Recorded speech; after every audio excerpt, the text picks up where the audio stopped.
أعوذ بالله من الشيطان الرجيم. بسم الله الرحمن الرحيم. وآية لهم الليل نسلخ منه النهار فإذا هم مظلمون والشمس تجري لمستقر لها ذلك تقدير العزيز العليم والقمر قدرناه منازل حتى عاد كالعرجون القديم لا الشمس ينبغي لها أن تدرك القمر ولا الليل سابق النهار وكل في فلك يسبحون وآية لهم أنا حملنا ذريتهم في الفلك المشحون وخلقنا لهم من مثله ما يركبون وإن نشأ نغرقهم فلا صريخ لهم ولا هم ينقذون إلا رحمة منا ومتاعا إلى حين۔ اللہ تعالیٰ اپنی قدرت کی عظمت کی نشانیاں بیان فرما رہے اور اپنی قدرت کے دلائل دے رہے ہیں، اس لیے کہ قدرت کے دلائل دینے کی ضرورت اس لیے پیش آئی کہ قریش مکہ کہتے تھے کہ دوبارہ کیسے زندہ ہوگا، کیسے قیامت ہوگی، ختم ہو جانے کے بعد دوبارہ کون زندہ ہوگا، سارے کیسے پیش ہوں گے۔ یہ بات ان کی عقل میں نہیں آتی تھی، اس لیے کہ وہ اللہ کی قدرت اور عظمت اور کبریائی کو نہیں سمجھتے تھے۔ اس لیے اللہ تعالیٰ نے دلائل دی کہ بنجر زمین کو ہرا بھرا کر دیتا ہوں، کتنی دنیا میں چیزیں بنائی ہیں، غلے کی کتنی قسمیں ہیں، پھلوں کی کتنی قسمیں ہیں، اور جمادات کی کتنی قسمیں ہیں، نباتات کی کتنی قسمیں ہیں، انسانوں کے کتنے رنگ روپ ہیں، کتنی زبانیں ہیں، اور اتنی ساری مخلوق جو کبھی کسی نے دیکھی نہیں، ابھی وہ اوجھل ہے، ابھی اس تک رسائی نہیں ہوئی، اتنی ساری چیزیں بنائی ہیں، تو میں یہ کیوں نہیں کر سکتا؟ اور رات بھی ان کی ایک نشانی ہے جس سے ہم دن کا چھلکا اتار دیتے ہیں، چنانچہ اندھیرا ہو جاتا ہے۔ یہ نشانی ہے جو اندھیرے سے، جو روشنی سے رات لے آتا ہے، تو وہ اس پہ بھی قادر ہے کہ مرے ہوئے کو زندہ کر کے ان کو پیش کر دے۔ اور والشمس تجری لمستقر لہا، دیکھتے نہیں ہو کہ اتنا بڑا بھاری بھرکم سورج جو زمین سے لاکھوں گنا بڑا ہے، اپنی مقرر مدت تک چلتا رہتا ہے، چلتا رہے گا۔ سورج کبھی ٹھہرتا نہیں ہے، سورج اپنے محور کے اندر ہر وقت چل رہا، تھکنے والی بات نہیں ہے وہاں۔ ذالک تقدیر العزیز العلیم، یہ زبردست علم والی ذات کا ایک نظام ہے۔ آگے فرماتے ہیں کہ والقمر قدرناہ منازل حتی عاد کالعرجون القدیم، چاند میں بھی غور کرو کہ اللہ تعالیٰ نے چاند کا بھی کیا عجیب نظام بنایا ہے۔ سورج جو ہے نا، یہ اپنا جو ایک دورہ ہے وہ ایک سال میں مکمل کرتا ہے، 360 دن کے بعد، 365 دن کے بعد پھر آ کر وہ دوبارہ اسی مطلع سے طلوع ہوتا ہے جہاں سے پہلے طلوع ہوتا ہے۔ مطلع کہتے ہیں جہاں سے طلوع، مثلاً یکم کو یہاں سے طلوع ہوا، 2 کو یہاں سے، 3 کو یہاں سے، 4 کو یہاں سے، 5 کو یہاں سے، 6 کو یہاں سے، یوں 365 تک۔ 365 دن میں اس کا دورہ مکمل ہوتا ہے، پھر وہ یہاں سے شروع ہوتا ہے، پھر اسی طرح یہاں سے پھر شروع ہو جاتا ہے۔ تو سورج کا جو ایک چکر ہے وہ مکمل ہوتا ہے 1 سال میں، چاند کا جو چکر ہے وہ مکمل ہوتا ہے 1 مہینے میں۔ اس کا چکر چھوٹا ہے، اس کا چکر بڑا ہے، اس کا سائز بھی بہت چھوٹا ہے۔ چاند کا سائز چھوٹا ہے، چھوٹے سے مراد پتھر جتنا نہیں ہے، زمین سے کوئی تھوڑا سا ہی چھوٹا ہے، باقی بہت بڑا ہے۔ تو ہر ایک چاند سورج کی الگ منزلیں ہیں، چاند کی الگ منزلیں ہیں۔ منزل سے مراد جیسے سورج کا دورہ مکمل ہوتا ہے 365 دنوں میں، تو 24 گھنٹہ ایک منزل ہے اس کی، 365 منزلیں اس کی۔ اسی طرح چاند کی بھی منزلیں ہیں، ہم نے چاند کی منزلیں مقرر کی ہیں، یعنی 24 گھنٹے میں جہاں پہنچتا ہے وہ ہو گئی اس کی منزل۔ تو چاند کی جو منزلیں ہیں وہ 28 ہوتی ہیں، اس لیے کہ پورے مہینے میں ایک دن ایسا آتا ہے جس میں چاند نظر نہیں آتا، ورنہ نظر آتا ہے۔ یکم کی رات کو نظر آتا ہے، طلوع ہوتا ہے، پھر بڑھتے بڑھتے بڑھتے بڑھتے بڑھتے 14ویں کو ٹکا کے نظر آتا ہے، پورا گول ٹکیا کی طرح سے، پھر گھٹتے گھٹتے گھٹتے گھٹتے 28 کو پھر غائب ہو جاتے ہیں۔ تو 28 دن کا دورہ بنتا ہے اس کا۔ تو اللہ تعالیٰ فرماتے ہیں ہم نے چاند کی منزلیں مقرر کی، یہاں تک کہ وہ جیسے شروع میں ہوتا ہے نا، بالکل ایک پتلی سی سوکھی ہوئی شاخ کی طرح سے، حتی عاد کالعرجون القدیم، ارجون کہتے ہیں کھجور کی ٹہنی، قدیم کا معنی پرانی یعنی خشک۔ جب ٹہنی خشک ہوتی ہے تو وہ ٹیڑھی ہو جاتی ہے، یوں کمان کی شکل میں بن جاتی ہے۔ تو اللہ تعالیٰ مثال دیتے ہیں، تشبیہ دیتے ہیں، چاند پہلی تاریخ کو طلوع ہونے والے چاند کو اور آخری رات کو نظر آنے والے چاند کو اس پتلی خشک ٹہنی سے تشبیہ دیتے ہیں، اور واقعی وہ ایسے ہی ہوتا ہے، بالکل جیسے لکیر سی ہوتی ہے، یوں گول کمان کی شکل میں لکیر سی ہوتی ہے۔ تو اللہ تعالیٰ فرماتے ہیں کہ شروع بھی اسی شکل میں ہوتا ہے، ختم بھی اسی شکل میں ہوتا ہے، پھر بڑھتے بڑھتے بڑھتے بڑھتے بڑھ جاتا ہے، پھر گھٹتے گھٹتے گھٹتے پھر ویسے کا ویسا پتلا ہو جاتا ہے۔ لَلشَّمْسِ يَنبَغِي لَهَا أَن تُدْرِكَ الْقَمَرَ، سورج کے لیے ممکن نہیں ہے کہ وہ چاند سے جا کے ٹکرائے، چاند کو جا کے ٹچ کرے، چاند کو جا کے پا سکے۔ وَلَا اللَّيْلُ سَابِقُ النَّهَارِ، اور رات بھی اپنے وقت سے پہلے نہیں آ سکتی۔ مثلا آج کل کتنے بجے غروب آفتاب ہے؟ 6:34 پہ، تو 6:34 پہ رات آتی ہے۔ اب یہ جو رات ہے نا، یہ 5 بجے نہیں آ جائے گی، یہ اپنے وقت پہ آئے گی۔ رات اپنے وقت پر، دن اپنے وقت پر، سورج اپنے مدار میں، چاند اپنے مدار میں، اور ہزاروں سال سے کوئی تو ہے نا آخر جو ان کو اتنے اصول اور ضوابط کے ساتھ چلا رہا ہے کہ ان کے نظام میں ایک بال برابر بھی فرق نہیں آتا۔ اگر کسی میں عقل ہو تو وہ اس نظام کو دیکھ کے ضرور کہہ اٹھے گا کہ ہاں اللہ ہے، اور وہ اکیلا ہے، اور وہ بہت طاقتور ہے، بہت طاقتور ہے۔ جو نظام بنا دیتا ہے اس میں تبدیلی ہوتی ہی نہیں، جو نظام بنا دیتا ہے اس میں کوئی بھی آگے پیچھے نہیں کرتا، کتنا طاقتور ہے وہ۔ وَلَا اللَّيْلُ سَابِقُ النَّهَارِ، اور رات دن سے پہلے نہیں آ سکتی، یعنی دن سے آگے نہیں بڑھ سکتی۔ ابھی دن باقی ہے کہ اچانک رات ہی آ جائے، ایسے نہیں ہو سکتا۔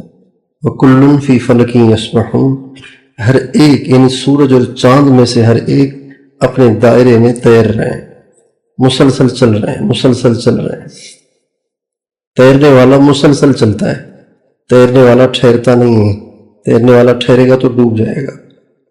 وَآیَةٌ لَّهُمْ أَنَّا حَمَلْنَا ذُرِّيَّتَهُمْ فِي الْفُلْكِ الْمَشْحُونِ، پہلے نشانیاں بتائیں زمین کی، قدرت کی نشانیاں زمین کی۔ وَآیَةٌ لَّهُمُ الْأَرْضُ، ان کے لیے نشانی ہے زمین مردہ۔ پھر وَآیَةٌ لَّهُمُ اللَّیْلُ الشَّمْسُ الْقَمَرُ، پھر نشانیاں بتائیں قدرت کی آسمانوں والی۔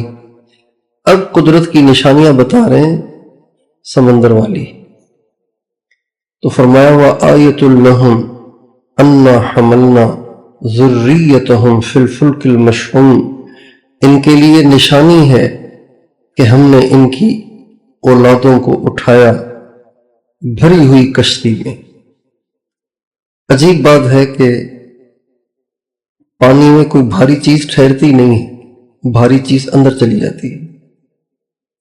اللہ تعالیٰ کا عجیب نظام ہے کہ کشتی خود اتنی بھاری ہوتی ہے، لکڑیوں سے بھری ہوئی اور تختوں سے بھری ہوئی، لیکن وہ پانی پہ تیر رہی ہوتی ہے، ڈوبتی نہیں ہے۔ بجائے اس کے کہ پانی اس کو ڈبو دے، پانی کی موجیں اس کو منزل تک پہنچا دیتی ہیں، ساحل تک پہنچا دیتی ہیں۔ تو یہ کشتی پہلے ہی بھاری، پھر اس میں انسان بھی بیٹھ جاتے ہیں۔ پھر آدمی تو اکیلا ہوتا ہے، بچے اس کے کئی ہوتے ہیں، اس لیے بچوں کا تذکرہ کیا۔ ایک آدمی کے 5-6 بچے، 8 بچے، 10 بچے، پھر عرب میں تو بچے بہت ہوتے تھے، 40 بچے، 25 28 بچے، تو یہ سارے بٹھا دیے اس میں۔ پھر بچے بیٹھیں گے تو بچوں کا سامان بھی تو ہوگا نا، آخر ان کا سامان بھی اس میں۔ کشتی پہلے ہی بھاری، پھر اتنی ساری مخلوق اس میں چڑھ گئی، لیکن یہ کشتی ڈوبتی نہیں ہے۔ ہر چیز ڈوب جاتی ہے، یہ نہیں ڈوبتی۔ آخر کوئی تو ذات ہے کہ جو اس کو پانی کی سطح پہ ٹھہرا دیتا ہے، اور پھر پانی اس کو چلاتے چلاتے چلاتے چلاتے منزل مقصود تک پہنچا دیتا ہے۔ کبھی ہم نے غور نہیں کیا، اصل میں ہم نے ہمیشہ کشتی کو تیرتے ہی دیکھا ہے، تو ہمارا یہ ذہن بن گیا کشتی تیرتی ہے، باقی چیزیں ڈوب جاتی ہیں۔ بھئی کشتی کیوں تیر رہی ہے؟ اللہ اس کو تیراتا ہے۔ تو اتنی قدرت والا اللہ، اس سے تم دوبارہ زندہ کیے جانے کو ناممکن سمجھو، تو یہ تو بڑی ناسمجھی کی بات ہے۔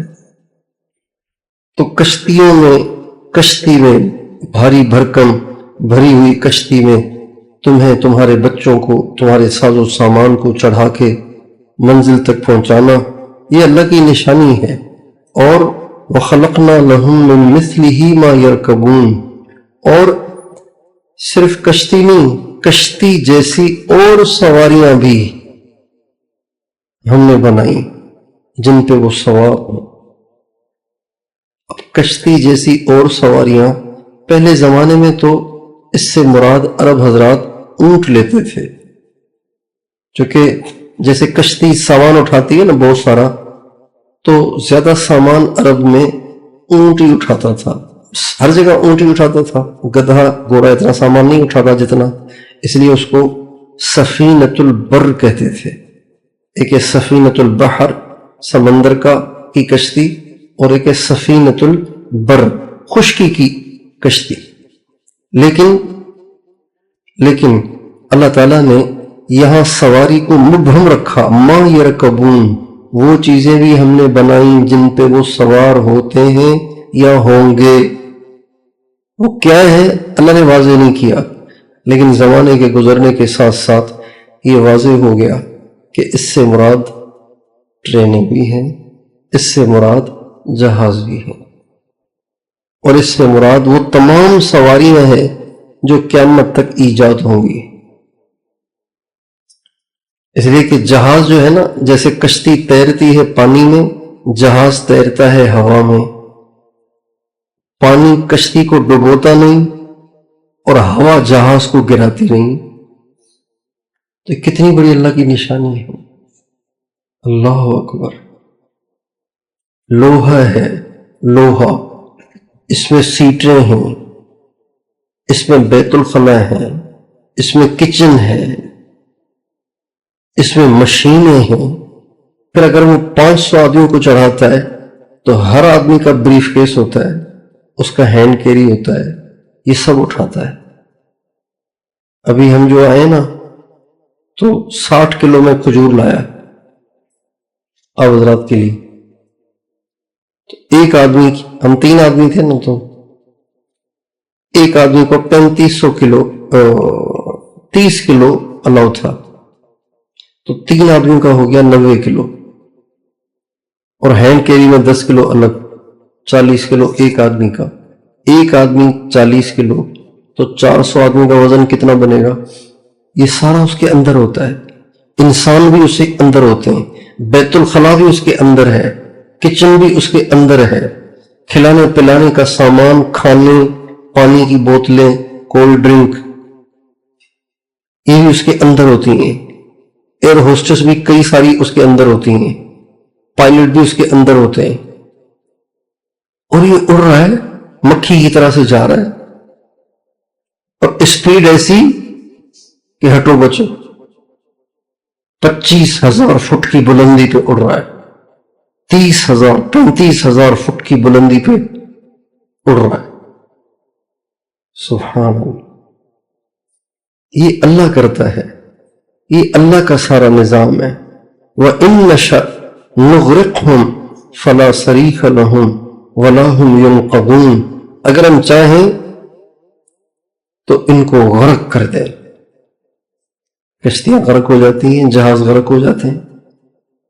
فَلَا صَرِيخَ لَهُمْ، پھر کوئی ان کا فریاد رس نہ ہو، وَلَا هُمْ يُنْقَذُونَ، کوئی ان کو بچانے والا نہ ہو۔ إِلَّا رَحْمَةً مِنَّا وَمَتَاعًا إِلَىٰ حِينٍ، ہاں ہماری رحمت سے بچیں تو بچ سکتے ہیں، یا پھر ان کی کچھ زندگی ابھی باقی ہو تو بچ سکتے ہیں۔ متاعًا إِلَىٰ حِينٍ، ابھی مقرر مدت تک ان کا جینا لکھا ہوا ہے تو بچ سکتے ہیں، ورنہ سمندر، پانی، موجیں، پہاڑوں جیسی موجیں وہ ٹکراتی ہیں تو جہاز ٹکڑے ٹکڑے ہو جاتا ہے۔ اللہ تعالی ہمیں اپنی قدرت کی نشانیاں سمجھا سمجھا کے ہمیں اپنی ذات کے تابع بنانا چاہتے ہیں۔ اس لیے بندے کو چاہیے کہ اللہ تعالیٰ کو پہچاننے میں پوری کوشش صرف کرے۔ ایسے نہ ہو کہ زندگی گزر جائے اور اللہ کو پہچان ہی نہ سکے، اللہ کو پہچان ہی نہ سکے، اور اللہ کو پہچانے بغیر انسان مر جائے، اور پھر مرنے کے بعد اس کو اللہ تعالیٰ کی عظمت کا مشاہدہ ہو، تو پھر کتنا افسوس ہوگا کہ اتنا بڑا اللہ اور میں اس کے ساتھ یوں کرتا رہا، مگر واپسی بھی نہیں ہو سکے گی۔ اس لیے اللہ تعالیٰ کی پہچان فرض عین ہے۔ اللہ تعالیٰ کی پہچان کیا ہے؟ فرض عین۔ اللہ تعالیٰ کی پہچان کو حاصل نہ کرنا گناہ کبیرہ ہے۔ اللہ تعالیٰ کی پہچان کو حاصل کرنا، جس کو معرفت کہتے ہیں، یہ فرض عین ہے۔ اللہ تعالیٰ قرآن پاک میں فرماتے ہیں وَمَا خَلَقْتُ الْجِنَّ وَالْإِنسَ إِلَّا لِيَعْبُدُونَ، ہم نے انسان اور جنات کو بنایا ہی ہے اپنی معرفت اور پہچان کے لیے۔ مفسرین اس کے نیچے لکھتے ہیں کہ یہاں عبادت سے مراد معرفت ہے، یعنی ہم نے انسانوں کو اور جنات کو پیدا ہی کیا ہے اپنی پہچان کے لیے کہ وہ ہمیں پہچانے۔ آج ہمیں صرف اللہ تعالیٰ کے وجود کی معلومات ہے، پہچان نہیں ہے۔ پتہ ہے کہ یہ آدمی بیٹھا ہوا ہے، یہ کون ہے یہ نہیں پتا، بھائی یہ بہت بڑے بزرگ ہیں یہ نہیں پتا، بس بیٹھے ہوئے ان کو بڑے میاں بیٹھے ہوئے ہیں۔ تو اللہ تعالیٰ کے بارے میں جو ہمارا تصور ہے بس یہی ہے، اللہ ہے، کیسا ہے، کتنا بڑا ہے، کتنا عظیم شان ہے، اس سے ابھی ہمارے دل خالی ہے، اور اس کا سب سے بڑا ذریعہ، معرفت کا سب سے بڑا ذریعہ اللہ تعالیٰ کی نشانیوں میں غور و فکر کرنا ہے۔ اس لیے ہمیں اللہ تعالیٰ کی نشانیوں میں غور و فکر کرنے کے لیے ٹائم نکالنا چاہیے۔ حدیث میں آتا ہے کہ ایک شخص اپنے گھر کی چھت پہ لیٹا ہوا تھا اور آسمان اور چاند ستاروں کو دیکھ کے کہنے لگا، ربنا ما خلقت ھذا باطلا، اے اللہ یہ سب کچھ آپ نے بے فائدہ پیدا نہیں کیا، اے اللہ میرے گناہوں کو معاف کر، مجھے دوزخ سے بچا۔ اب علیہ السلام فرماتے ہیں جب اس نے یوں کہہ کر اللہ تعالیٰ سے اپنی بخشش مانگی، اللہ تعالیٰ نے اس کی بخشش کر دی۔ ان فی خلق السماوات والارض واختلاف اللیل والنہار لآیات لأولی الالباب، آسمانوں اور زمینوں کی پیدائش میں اور دن اور رات کے عدلنے بدلنے میں بڑی نشانیاں ہیں، لیکن نظر آئیں گی ان کو جو عقل استعمال کریں گے۔ کس کو نظر آئیں گی؟ اور عقل استعمال کرنے کی صورت کیا ہے؟ الذین یذکرون اللہ قیاما وقعودا وعلی جنوبہم، اس کی صورت یہ ہے کہ اللہ تعالیٰ کو کھڑے بھی یاد رکھا جائے، بیٹھے بھی یاد رکھا جائے، لیٹے لیٹے بھی یاد رکھا جائے، اور پھر صرف یاد رکھنا کافی نہیں، وَيَتَفَكَّرُونَ فِي خَلْقِ السَّمَاوَاتِ وَالْأَرْضِ، زمین آسمان کی پیدائش میں غور کرے۔ یہ چاند کس نے بنایا ہے؟ خود میں خود تو نہیں بنایا یہ بھئی، یہ محراب خود تو نہیں بنا، اس محراب کے اوپر جو کلمہ لکھا ہوا ہے یہ کسی سے بنوایا ہے ہم نے، یا حی یا قیوم جو لکھا ہوا ہے کسی سے بنوایا ہے، یہ جو دائیں بائیں آیتیں لکھی ہوئی ہیں یہ بنوائی ہیں کسی سے، یہ نہیں کہ ہم نے کھدائی کی تو یہ نکل آئی ہے۔ یہ چاند کس نے بنایا؟ گھٹتا ہے بڑھتا ہے، گھٹتا ہے بڑھتا ہے، اور گھٹنے بڑھنے کی ترتیب وہی ہے جو بچپن سے ہم دیکھ رہے ہیں، تبدیل نہیں ہوئی۔ یہ نہیں کہ کبھی طلوع ہوا ہو پورے کا پورا جیسے 14ویں کا ہوتا ہے، کبھی بھی ایسے نہیں ہوا۔ یتفکرون فی خلق السماوات والارض، وہ زمین آسمان کی پیدائش میں غور کرتے ہیں اور کہتے ہیں ربنا ما خلقت ھذا باطلا، یا اللہ یہ آپ نے بیکار نہیں بنایا، سبحانک فقنا عذاب النار، یا اللہ آپ ہر عیب سے، ہر کھوٹ، ہر کمی سے پاک ہیں، ہمیں دوزخ سے بچا لیجیے۔ تو ہمیں اللہ تعالیٰ کی مخلوق میں غور کرتے رہنا چاہیے۔ اللہ کی مخلوق میں غور کرنا یہ معرفت کی کنجی ہے۔